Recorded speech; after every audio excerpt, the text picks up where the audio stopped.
When Fun Master Mike was growing up, way back when the world was in black and white, we used to use trapper keepers to keep our schoolwork in. Do they still have those? Well, today, we're going to do our own trapper keeper. We're going to trap some pieces, then we're going to keep them. What are we going to trap? We're going to do everything. We're going to trap queens, bishops, knights, rooks. The only thing we're not going to trap is the king, because if you do that, that'd be checkmate. And today we're not checkmating, we're just trapping pieces. Most of the time, when you trap a piece, it's on the edge. Oh, no. We are going to see some traps in the middle. We're also going to see some pieces that trap themselves, and we're just going to put the final nail in the coffin. This first trap has a name. It's called the Noah's Ark Trap, and it happens in the Re Lopez. In this position, we already have our pawns on a6 and b5. If we get this pawn to c4, that will complete the arc. And in this case, we're not saving the bishop, we're trapping him.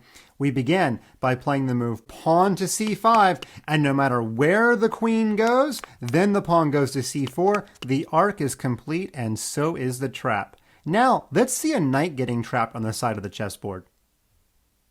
Instead of the Re Lopez, this one comes from the Scotch game, and it's a big mistake here for black to play knight takes knight, because our queen lands right in the middle. And then if you play knight f6 to bring your knight out, only bad things are going to happen. Pawn to e5, the knight doesn't really want to go back home, but if the knight goes to the edge of the board, which is the only other safe square, well, the knight only has 3 legal moves, all of them are guarded by white pieces, so now pawn to g4 officially traps the knight. A little hint, chess kids, when you're trying to win a trapped piece, you want to attack it with the smallest piece you can. So a pawn would be perfect. In this case, if you attack with a bishop, you're not really going to win any material after pawn to g6. Then the knight can actually escape if you don't take it. But if you do take it, it's just a trade. So going back, much better was to attack with a pawn. Pawns are like the pennies of chess, and pretty much anything is worth it if you pay with a penny. On to our next piece getting trapped. Here, let's look at a double trap. This opening has a real name. It's called the Frankenstein Dracula. Fun Master Mike's actually played this as black. The knight has captured the rook on a8. Sometimes when you lose a rook in the corner, you should at least trap the knight. So, bishop to b7. Now you're thinking, Fun Master Mike, that's way too easy. Of course we would trap the knight there. But wait, we're not done. What if white plays the move knight to f3? Sure, you could take the knight, but instead, let's trap a more important piece. You can trap the queen right in the middle of the chessboard. That's right, not all traps happen on the edge. The move knight to d4, and you can stare at the board for as long as you want, but you're not going to find a safe place for the queen, who just got discover attacked and trapped.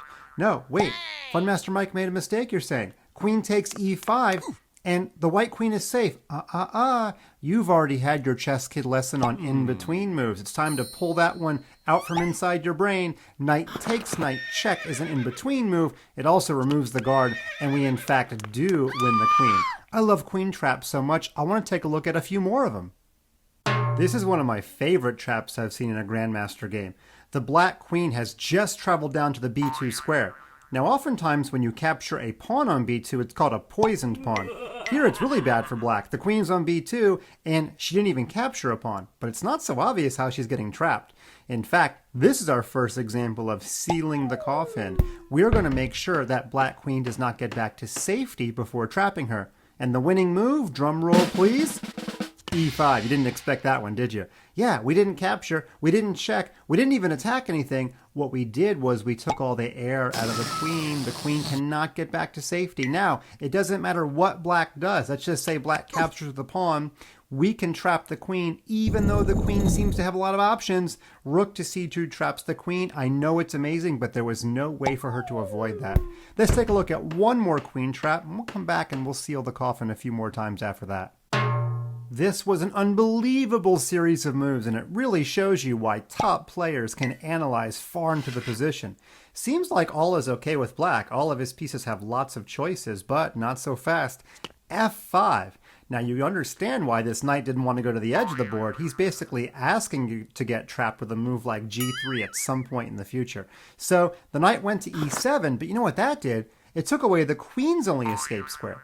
Now you're thinking, that's okay. There's no reasonable way to attack the queen, but actually there is. This is probably the move black missed. Both knights can go to e4, so bam, we drop one there. Then we drop the other one there. And a couple of forcing moves later, the only safe place for the queen is to go to the edge. That's not good. G3, she only has one possibility again, H3, and then knight to F2 traps the queen. A fantastic series of moves. Let's take a look at two more examples of a piece getting sealed off. Remember how I told you a little while back that the B pawn is often the poisoned pawn? Well, that goes for rooks capturing B pawns too. Here, white's up a little bit. He should be able to win in a long game, but if he goes for a quick kill with rook takes B7, black will seal off that white rook with bishop to B6, and that rook has just trapped himself. Uh-oh. King C6 on the next move, and that rook is a goner. Of course, he could sacrifice for the bishop, but we're back to even Steven, and it would be anybody's game. Finally, let's take a look at how a very famous player forgot this idea. Black was Mr. Robert James Fisher. Ring a bell? That's right, Bobby Fischer.